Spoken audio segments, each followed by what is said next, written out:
Hello student, एक बार फिर आपका स्वागत है इस क्लास में जिसमें हम लोग पढ़ रहे हैं क्लास 8 की मैथमेटिक्स। इसका चैप्टर चल रहा थर्ड, घनमूल। सभी एक्सरसाइज उसकी कंप्लीटली आपको हम करा चुके हैं। उसकी लास्ट में अब कराने वाले हैं आपको दक्षता अभ्यास 3 यानी टेस्ट पेपर आपका इसमें चल रहा है। उसमें भी ऑलरेडी हम आपके क्वेश्चन 10 तक करवा चुके हैं। जो आपने एक्सरसाइज में सीखा था उसी से रिलेटेड क्वेश्चन होते हैं और वो अच्छे क्वेश्चन होते हैं, वो भी आपको करने ही चाहिए अगर आप सीखना चाहते हैं तो। अब देखिएगा 11 क्वेश्चन क्या ज्यादा कुछ बताने के लिए है नहीं। 11 क्वेश्चन डायरेक्ट स्टार्ट करते हैं। हमने लिखा नहीं, आपको डायरेक्ट ऐसे समझा देंगे। अब एक नया क्वेश्चन 11 इस प्रकार से आया जिस चीज की जिक्र अभी तक इस चैप्टर में की नहीं गई है, उसका नाम लिया गया। क्योंकि हम लोग घनमूल पढ़ रहे थे तो घन करना, घनमूल निकालना, किससे गुणा करें संख्या पूर्ण घन बन जाए, किससे भाग दें संख्या पूर्ण घन बन जाए, ये सब सीखा इसमें हमने। दशमलव संख्याओं के घनमूल निकालना या आपके मिश्रित भिन्नों के घनमूल निकालना, ये सब सीखा। अब हमसे बात कही जा रही घनाभ की, यानी क्यूबॉइड्स। अब घनाभ क्या होता है, घन क्या होता है, स्टार्टिंग हमने आपको बताया भी था। जैसे घनाभ में हम ये कह सकते हैं, ये हमारे हाथ में एक डिब्बी है। अब आप देखें इसकी सभी जो डिमेंशन है वो अलग अलग मेजरमेंट की है। जैसे इसकी मेजरमेंट देखिएगा, ये इसकी लेंथ है, ये विड्थ है, ये हाइट है। हो सकता है लेंथ और विड्थ सेम हो लेकिन हाइट इसकी चेंज है। यही हमारा घनाभ है, यही घनाभ है। जो बुक्स हमारी होती हैं, जो बुक्स का शेप होता है वो भी घनाभ के आकार का ही होता है। जैसे ये बुक है हमारी, ठीक। अब आप इसमें देखिएगा कि यहां से देखिए, इस कोने पे चलिएगा, ये इसकी हाइट है, ये इसकी विड्थ है चौड़ाई, और ये इसकी लेंथ है। तीनों ही, यानी इस कोने से आप चलेंगे तो तीन तरफ चलेंगे, एक इधर जाएंगे, एक इधर जाएंगे, और ये इसकी हाइट नीचे की तरफ जा रही है या नीचे से ऊपर की तरफ आप आइएगा तो तीनों ही अलग अलग इसकी मेजरमेंट है। तो जब ऐसी स्थिति होती है तो घनाभ बन जाता है। और ये तीनों ही माप, तीनों ही कोरे अगर एक माप की हो जाए तो घन बन जाता है। बस इतनी सी बात है। अब हमसे घनाभ की बात कहेगी। अब आप देखिएगा, बना के दिखाते घनाभ आपका बनेगा कैसा। इस प्रकार से घनाभ बनेगा, देखिएगा ये घनाभ है। अब आप इसके किसी भी कोने पर जाइएगा, ये एक कोना है इसका। जैसे जैसे हम लोगों जो कमरे होते हैं ये घनाभ के आकार के ही मोस्टली होते हैं, कि उसकी हाइट अलग होती है, लेंथ अलग होती है और विड्थ अलग अलग होती है। तो ज्यादातर जिस रूम में हम लोग रहते हैं वो घनाभ के आकार के ही होते हैं। अब एक आपको घनाभ गिवन है, क्वेश्चन में भी एक घनाभ गिवन है, जिसमें देखिएगा इसकी लेंथ, विड्थ और हाइट क्या गिवन है। 98 सेंटीमीटर इसकी लेंथ है, 98 सेंटीमीटर ये विड्थ है इसकी 98 सेंटीमीटर। फिर हमसे कहा गया इसकी हाइट, जो विड्थ है वो है 42 सेंटीमीटर, और विड्थ क्या होगी, ये विड्थ मान लीजिएगा 42 सेंटीमीटर, और हाइट यहां से ये हो जाएगी 18 सेंटीमीटर। ये हाइट होगी इसकी 18 सेंटीमीटर। यानी इस कोने से आप इधर को चलिएगा, इसी कोने से आप ऊपर को चलिएगा, इस कोने से जा रही है तो लेंथ है, इस कोने से आप इधर को जा रही है तो विड्थ है, इस कोने से आप ऊपर को जा रहे हैं तो ये हाइट है। अब आप देखिएगा तीनों ही मेजरमेंट अलग अलग है तो ये घनाभ है। अगर यही तीनों मेजरमेंट सेम लेंथ की हो जाए, तीनों ही कोर है, तो घन हो जाता। केवल घन और घनाभ में इतना अंतर है। इंग्लिश में इसको क्यूबॉइड कहते हैं, घन को इंग्लिश में क्यूब कहते हैं। इसे पिघला करके आप घन बना सकते हैं, थोड़ा काट छाट करके भी आप घन बना सकते हैं। देखो गिवन क्या क्वेश्चन में ये कहा गया, एक घनाभ की माप ये है, इसके आयतन के बराबर आप एक घन बनाइए और उसकी भुजा बताइएगा। कहने मतलब ये है कि मान लीजिएगा ये ठोस घन है, इसको हमने भट्टी में डाल के मेल्ट कर दिया, पिघला दिया। अब जो मेटल हमको प्राप्त हुआ है लिक्विड फॉर्म में, उसे हमने किसी घन के सांचे में डाल करके घन बना लिया। तो उस घन की कोर क्या होगी, हमसे ये पूछा जा रहा है। तो बिल्कुल आपको हम नेचुरली समझाने की कोशिश कर रहे हैं, आप किसी प्रकार से चीजें समझ पाए। तो उसकी कोर क्या होगी। अब इसको पिघला करके आप लिक्विड बना लिया, लेकिन वॉल्यूम चेंज नहीं होगा, शेप चेंज हो गई है, वॉल्यूम चेंज नहीं होगा। उसका आप रॉड बनाना चाहे, ठोस सिलेंडर बनाना चाहे, कुछ भी बनाइएगा, गोला स्फीयर बनाना चाहे, इसका आप कुछ भी बनाइएगा, लेकिन जो वॉल्यूम यहां पर इसका आयतन होगा वो आयतन स्फीयर बनाया वो उसका ही वही होगा, घन बनाया उसका ही वही होगा, सिलेंडर आपने बनाया उसका भी, सबका आयतन वही रहने वाला है। जो यहां से जितना मटेरियल लिया था उतने ही मटेरियल को आपने दूसरी चीजों में लगा दिया, तो वॉल्यूम तो सेम है। तो जब हमने इसको पिघलाया है घन बनाने के लिए, तो जो वॉल्यूम यहां से मिलेगा वही वॉल्यूम हमारे घन के पास चला जाएगा। तो एक संख्या हमको प्राप्त हो जाएगी जो कि पूर्ण घन होगी, हम उसका प्राइम फैक्टर करके घनमूल निकाल लेंगे, जो घनमूल निकलेगा वही उस घन की कोर होगी। कहने मतलब है इसे हम चेंज करने वाले हैं घन के रूप में, जैसे इस शेप को हम इस शेप में बदलने वाले हैं और इसकी हमें बतानी है कोर। यानी ये थोड़ा आपको फर्क दिख रहा होगा लेकिन ये सभी बराबर है, एक्स एक्स और एक्स, ये घन बनने जा रहा है। ठीक, तो इसका हमें वॉल्यूम मालूम है। इसका वॉल्यूम कैसे मालूम? आप कहोगे नहीं, आप इसका वॉल्यूम निकालिएगा और वो वॉल्यूम इसके इक्वल हो जाएगा। तो हम यहाँ लिखेंगे घनाभ का वॉल्यूम LVH, लंबाई गुणा चौड़ाई गुणा ऊंचाई। यहाँ भी वही होता है, लंबाई गुणा चौड़ाई गुणा ऊंचाई, लेकिन सभी संख्या एक जैसी है तो डायरेक्ट क्यूब कह देते हैं उसको। ठीक, कुछ नया नहीं है, जो यहाँ है वही यहाँ, लेकिन यहाँ अलग अलग होती है। लंबाई गुणा चौड़ाई गुणा ऊंचाई कहते हैं, यहाँ भी लंबाई चौड़ाई ऊंचाई, लेकिन वो सेम होती है, तो सीधा सीधा कह देते हैं भुजा का घन आयतन। तो लिखिएगा घनाभ का आयतन बराबर लंबाई गुणा चौड़ाई और गुणा ऊंचाई, ये होता है घनाभ की का आयतन निकालने का रिलेशन। तो लंबाई कितनी थी? 98, चौड़ाई कितनी थी? 42 और ऊंचाई कितनी थी? 18। सबका गुणा कर दिया। अब देखो आगे इसका, जो कि हमें घनमूल निकालना है इसका संख्या का, यानी ये जो भी आयतन है ये हमारे घन का आयतन हो गया। प्रश्नानुसार क्या लिखेंगे? घन का आयतन बराबर घनाभ का आयतन, यानी यही चीज, घन का आयतन बराबर घनाभ का आयतन, क्योंकि इसी को तो मेल्ट करके हम ये चीजें बना रहे हैं। तो घनाभ का आयतन कितना निकाला हमने? 98 इंटू 42 इंटू 18। अब आपको ये मल्टीप्लाई क्यों नहीं किया? क्यों करें मल्टीप्लाई? आप स्मार्ट तरीके से करिएगा। मल्टीप्लाई करने के बाद आपको एक नंबर प्राप्त होगा, उसके प्राइम फैक्टर करेंगे, बात हो रहेगा। वर्क क्या बढ़ जाएगा आपका? मल्टीप्लाई करने का काम बढ़ जाएगा। आप 30 संख्या इसका इसमें करिए, फिर जो प्रोडक्ट आए उसमें 18 का करिए। ऐसा हम क्यों करें? हम डायरेक्ट इन्हीं के जब फैक्टर कर लें, डायरेक्ट इसी की फैक्टर करेंगे, 3 की ट्रिपलेट बना लेंगे, घनमूल ले लेंगे और इसकी हमको कोर पता चल जाएगी। देखिए डायरेक्ट इन्हीं से हम फैक्टर करते हैं। जैसे 98 के फैक्टर क्या हो जाए? 98 के आधे 49 होते हैं, यानी 2 इंटू, और 49 के फैक्टर क्या होते हैं? 7 इंटू 7। लीजिएगा 98 के फैक्टर हमारे हो गए 7 इंटू 7। 42 का आधा क्या होता है? यानी दो बार काटा 21, और 21 को काटेंगे 3 गुणा 7। 18 के फैक्टर क्या होते हैं? 3 गुणा 2 गुणा 3 गुणा 3। आप जैसे गुणनखंड करते हैं वैसे आप तीनों संख्याओं के गुणनखंड कर लीजिएगा। अब देखिएगा पेयर बनाइएगा, 2 का एक पेयर कंप्लीट बन रहा, एक ये है एक ये है एक ये, 2 गुणा 2 गुणा 2, एक ट्रिपलेट बन गया। 7, 3 का भी एक बन रहा, 3 गुणा 3 गुणा 3, एक 7 का भी बन रहा है, 7 गुणा 7 गुणा 7। देखो 7 3 जगह है, सबके ट्रिपलेट बन गए। तो हम इनका सबका गुणा करते, फिर एक बड़ी सी संख्या प्राप्त करते, फिर उसके फैक्टर करते, तब जाके करते, तो थोड़ा काम बढ़ जाता। अब डायरेक्ट यहाँ से पेयर, ये ट्रिपलेट बन गया, ये बन गया, एक यहाँ ये बन गया, यहाँ से 2 बार, यहाँ से 3 बार, यहाँ 7, 7 या 21 दूनी 42। कहने का मतलब है कि जब इस घनाभ को पिघला करके हम एक घन बनाएंगे तो उस घन की जो कोर होगी वो 42 सेंटीमीटर होगी। सभी length, width and height centimetre. ठीक, तो अब आपको लिखना क्या पड़ेगा यहाँ पर? घनाभ की घन की भुजा बराबर, घन की भुजा बराबर, यहाँ लिखिएगा घन की कोर। तो घन की कोर क्या होगा? घन का आयतन, और घन का आयतन क्या है? ये इसी पर आप आयतन का चिन्ह, घन का चिन्ह लगा दो। 98, 42, 18। घन की कोर कितनी आ गई? 42 सेंटीमीटर। देखो थोड़ा टाइम ज्यादा लगा होगा, लेकिन हमने आपको क्लियरली समझाने की कोशिश की, इससे आपके समझ में आ पाए। आप नोट कर लीजिएगा। समझते हैं नेक्स्ट क्वेश्चन 12। देखिए 12 क्वेश्चन क्या कहा गया कि एक बॉक्स में कांच की गोलियां घन के रूप में रखी गई हैं, यानी घन के रूप में घन बनाया गया, गोलियां रख रखे। तो आपसे ये पूछा जा रहा है कि वो कितनी परतें हैं।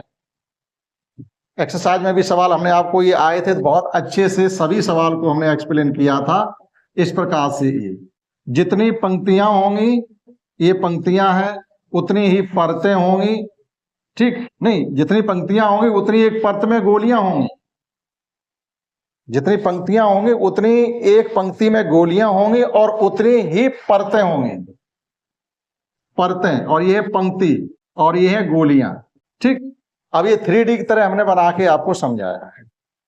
3D की तरह इस प्रकार से भी समझ सकते आप। जैसे ये घन है, ये हमारे पास ये घन है। अब घन के किसी कोने पहुंचिए आप, इस कोने पे हम आ गए।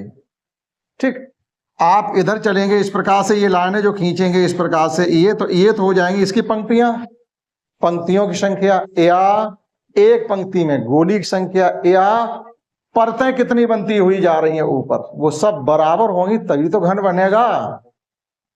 तभी तो घन बनेगा, घन बनने का और कोई चांस ही नहीं है। कि पंक्तियां कितनी है उनकी संख्या, एक पंक्ति में गोली कितनी है उनकी संख्या, और परतें कितनी है उनकी संख्या, सब इक्वल है तब घन बनेगा। तो इस प्रकार से टोटल गोलियों की संख्या हमको दी गई है 42,875। अब इन संख्याओं का हम क्या ले लेंगे, घनमूल।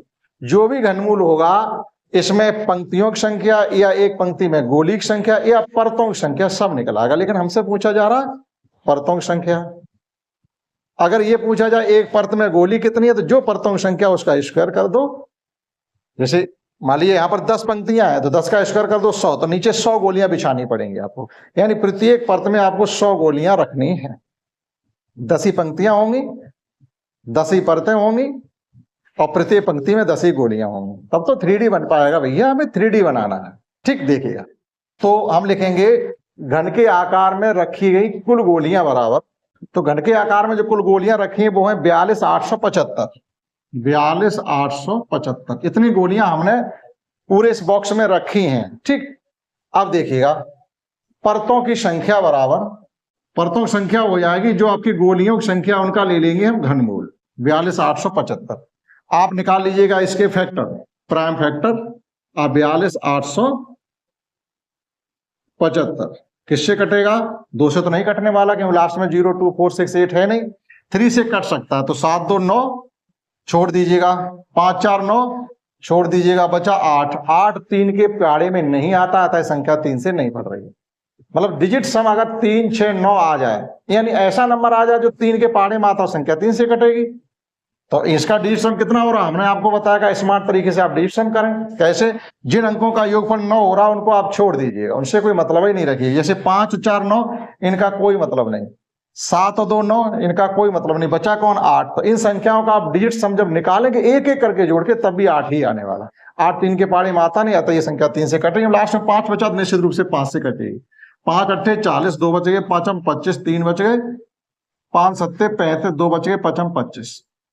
5 से फिर कटेगी, 5 1 5, 5 7 35, 5 1 5, 5 25, 17 15 आ गया। फिर 5 से कटेगा, 5 देखो चेक कर लो, 5 1 5, 3 बच गए, 35 हो गए, 5 7 35, 5 1 5, 5 25, ठीक है।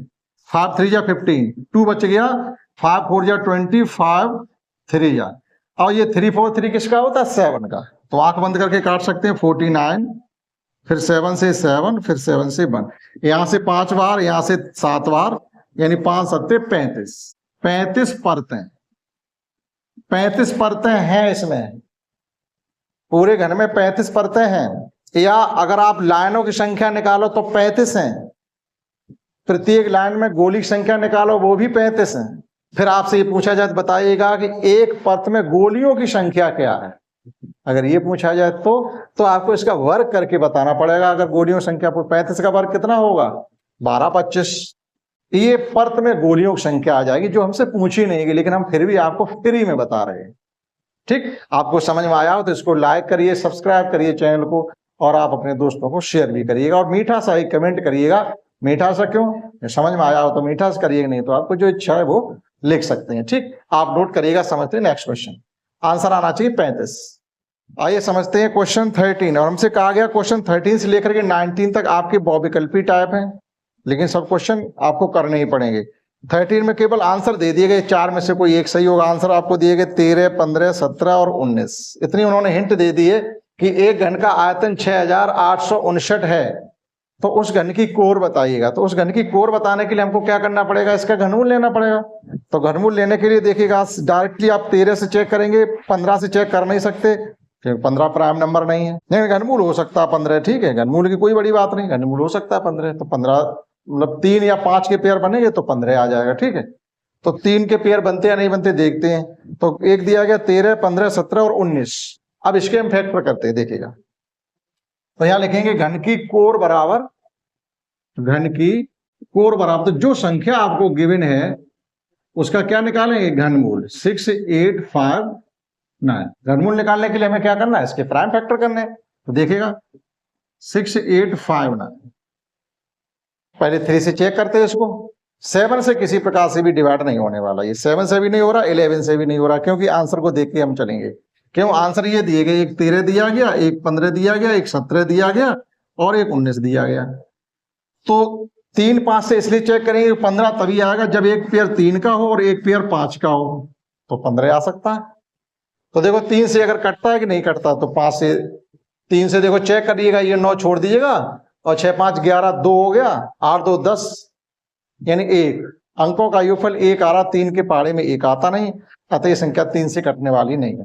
तो निश्चित रूप से इसका आंसर 15 नहीं है। एक ऑप्शन फिनिश हो गया। ठीक है, 3 का पेयर ही नहीं बन रहा है तो फिर 15 आने के कोई चांस नहीं बनते। अब चलिए 13 के पास। 11 से भी आप चेक नहीं करिए क्योंकि इसमें 11 है ही नहीं। 7 से भी चेक नहीं करिएगा क्योंकि 7 कहीं आने की संभावना ही नहीं है, और 5 से भी आपको चेक नहीं करना। ठीक है, तो सीधे 13 के पास चलेंगे। 13 पंचे 65 हो जाएंगे, 3 बचेंगे, 35 हो जाएंगे, 13 दूनी 26, 9 बचेंगे, 99, 13 पहाड़े में आता नहीं, अतः ये संख्या 13 से भी कटने वाली नहीं है। तो 2 आंसर हमारे फिनिश होंगे, बचे 2। अब डायरेक्ट 17 के पास चले। 17 चौक 68 पूरा कट गया, बचा 59। 59 17 पहाड़े में आता नहीं है, तो हमारा क्या हुआ? 17 भी इसका आंसर नहीं, आंसर हो गया 19। क्लियर? तो फैक्टर करके दिखाने पड़ेंगे आपको 19 के। फैक्टर 19 से काटिएगा, ये 19 3 57, 19 3 57 कितने बच गए? 8 3 11 115, 19 19 5 95 और 19 छिक्का 114 और 19 1 19, 361 आ गया। फिर 19 से ही कटेगा 19 बार, फिर 19 से कटेगा एक बार, यानी इसका घनमूल आ गया 19। ठीक, तो उसकी जो घन की कोर है वो 19 सेंटीमीटर होगी। तो हमने ऑप्शन का जो मदद लेके किया तो उससे जल्दी क्वेश्चन किया जा सका। अगर आप ऐसे 2 से करते, फिर 3 से करते, फिर 7 से 11 से सबसे करते रहते तो नहीं। तो हमने 7 से भी चेक नहीं किया, 11 से भी नहीं किया, 5 से भी नहीं किया, क्योंकि 3 से नहीं बना तो 5 की जरूरत ही नहीं हमको। ठीक, तो इस प्रकार से आपका 19 आ गया। इसी प्रकार से देखिएगा नेक्स्ट क्वेश्चन हमको गिवन है -343 512 का घनमूल निकालना। बहुत ही सिंपल क्वेश्चन है, 1 सेकंड में हो जाएगा। देखिएगा 1 सेकंड का मतलब आपको मौखिक ही बता सकते हैं। 7 और 8, 7 8 56, माइनस का 56 आंसर हो गया। मौखिक करना भी आप सीखेगा सवालों को। देखिएगा 14 है, माइनस का 343 गुणा 512 और इसका हमको फाइंड करना घनमूल। उन्होंने क्या किया, इस प्रकार से लिखा, ये भी समझो 1/3 पावर लगी है, तो इसका मतलब होता है दी गई संख्या का घनमूल निकालना। ठीक, तो घनमूल निकालने के लिए हम लोग, ये माइनस है तो माइनस रहेगा, उससे घबराने की जरूरत नहीं। माइनस की संख्या है, घनमूल निकालना है तो घनमूल माइनस में ही आएगा। इसका फैक्टर करके निकालते दिए 7 निकलेगा और इसका निकालेंगे 512 तो 8 निकलेगा, 7 8 56। तो इसका ऑप्शन हो गया है फर्स्ट ऑप्शन। 15 है, 12 18 और 25 से पूर्णतः विभाज्य छोटी छोटी पूर्ण घन संख्या बतानी है। अब आपको फंसाया जा रहा है यहाँ पर। अब आप उसमें जाइएगा, लघुत्तम में ऐसा सब कुछ करेंगे। तो वो ये कह रहे हैं कि 12 18 और 25 से पूर्णतः विभाजित होने वाली पूर्ण घन संख्या चाहिए। तो इसके लिए क्या करेंगे, हमको 12 18 और 25 का पहले निकालना पड़ेगा एलसीएम, और उस एलसीएम को बनाना पड़ेगा हमें पूर्ण घन। तब जो संख्या हमें प्राप्त होगी जाके कि वो 100% 12 18 और 25 से डिवाइड हो रही होगी। देखिएगा मोस्ट इंपॉर्टेंट क्वेश्चन है और आपके कंपटीशन में आने वाला भी ये क्वेश्चन है। देखिएगा ये क्वेश्चन है हमारा 15 12 18 और 25 से पूर्णतः विभाजित होने वाली संख्या कैसे पता करेंगे। अब आप इस चक्कर मत रहे ना कि हम क्या करेंगे, इसके पेयर बना लो कंप्लीट, इसके पेयर बना लो, इसके पेयर बना लो, सबका मल्टीप्लाई कर दो। नहीं, ऐसा नहीं करेंगे। हमें क्या करना पड़ेगा, इनका निकालना पड़ेगा एलसीएम। तो एलसीएम निकालने के लिए आपको फैक्टर आते हो तो उनसे निकाल लो, नहीं तो आप डिवीजन मेथड से भी निकाल सकते हैं। जैसे अब ये लिख दिया तो डिवीजन मेथड से ही हो जाएगा। 2 6 9 25 3 9 25, ये आपको आता होगा। 1 3 25 और 3 1 1 25 और ये 5 का हो गया 1 1 5 और एक ये 5। क्लियर हो गया। ये 25 ही रहेंगे, ये 9 रहेंगे और ये 4 रहेंगे।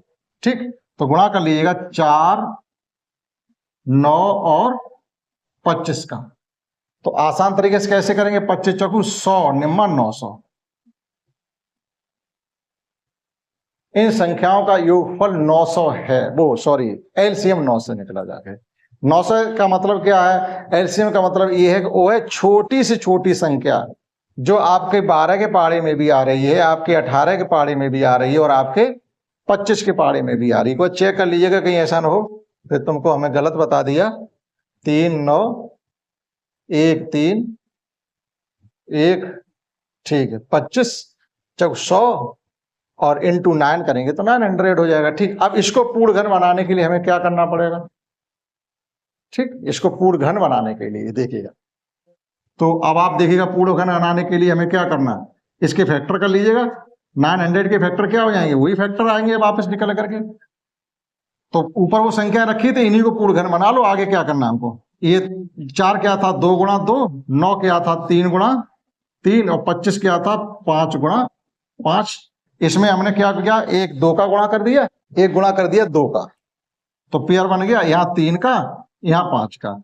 ये ट्रिपलेट बन गया, एक ट्रिपलेट ए बन गया और एक ट्रिपलेट ए बन गया। अब आप इनका गुणा कर लिए, यानी हमने कुल मिला के गुणा किया है 5 15 दूनी 30 का गुणा इसमें और किया है। जब 30 का गुणा हमने किया है तो संख्या क्या हो जाएगी, ये हो गया आपका 8, ये हो गई आपकी 27 और ये हो गई आपकी 125। 125 अट्ठे कितने होते हैं, 1000। 1000 इंटू 27 बराबर 27,000। 3 जीरो का घनमूल 1 जीरो, 27 का 3, यानी वह संख्या क्या निकलेगी 30। अगर इन संख्या का घनमूल लेंगे तो 30 निकलेगी। पूर्ण घन संख्या 27,000 है जो 18, 12 और 25 से पूर्णतः विभाजित होगी। कैसे किया हमने, एक बार फिर समझिए। इन संख्याओं का निकाला हमने एलसीएम। ठीक, तो एलसीएम को ही हमने ट्रिपलेट बनाए। इसमें 5 का किया, इसमें 3 का, इसका 2 में किया, तो जो संख्या हमको प्राप्त हुई है वो 27,000 प्राप्त हुई, जो कि पूर्ण घन संख्या और दी गई संख्याओं से पूर्णतः विभाजित होगी। आप नोट कर सकते हैं। समझते हैं नेक्स्ट क्वेश्चन 16। देखिए नेक्स्ट क्वेश्चन 16 में क्या पूछा गया, हमारे पास 10,000 है। ये कह रहे 10,000 में किससे गुणा और कर दे वो पूर्ण घन बन जाए। जैसे आप ऐसे नॉर्मली चलिएगा, अभी हमारे पास 10 है, अब आपसे क्या बताओ इसमें किससे गुणा कर दे ये संख्या पूर्ण घन बन जाए। इसका मतलब हमें 3 जीरो ही इसके सामने लाना, किसका गुणा कर दे 100 का। ये हो गई 1000, गुणा किससे किया 100 से।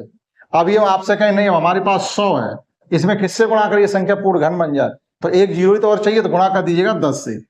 ये भी हो गया आपका 1000। फिर हम आपसे ये कहें नहीं हमारे पास अब 1000 है, अब इसमें किससे गुणा करें संख्या पूर्ण घन हो जाए। ऑलरेडी पूर्ण घन है, कुछ भी नहीं करना, लेकिन हम 1 जीरो इसके आगे बढ़ा दें। अब यही सवाल दिया गया है, ठीक, यही सवाल है। यानी 10,000, 10,000 को पूर्ण घन बनाने के लिए किसका गुणा करेंगे।